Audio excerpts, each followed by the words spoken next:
একজন স্ত্রী কখনো প্রিয় নারী হতে পারে না।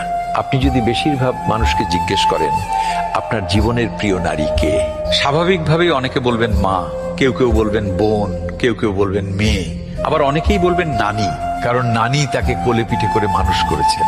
কিন্তু আমি ভীষণ অবাক হই, এমন একজন মানুষও নেই যিনি বলবেন আমার জীবনের প্রিয় নারী আমার স্ত্রী। আসলে বাঙালিদের সমস্যাটা হলো স্ত্রীকে ভালোবাসি বললে মান সম্মান কমে যায়, স্ত্রীর কাছে ছোট হতে হয়, লোকে বউ পাগল বলবে, আবার অন্যান্য পুরুষের কাছে নিজের পৌরুষত্বটা একটু কমে যায়। আচ্ছা, এমন একজন পুরুষও কি নেই যার অসুস্থতার সময় তার স্ত্রী হাসপাতালের বেডের পাশে নির্ঘুম রাত কাটিয়েছে, কিংবা বাবার বাড়ির বিলাসবহুল বাড়ি ছেড়ে একসাথে জীবন যুদ্ধটা করবে বলে অল্প বেতনের ছেলেটার হাত ধরে বাড়ি ছেড়েছে? শ্বশুর বাড়ির ঝাল তরকারি খেতে না পারলেও বাবার বাড়ি থেকে ফোন এলে ঠিকই বলেছে আমি খুব ভালো আছি।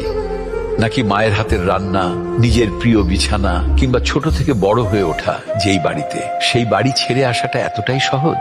তাই একজন বউ কখনো প্রিয় নারী হতে পারে না, তার সেই যোগ্য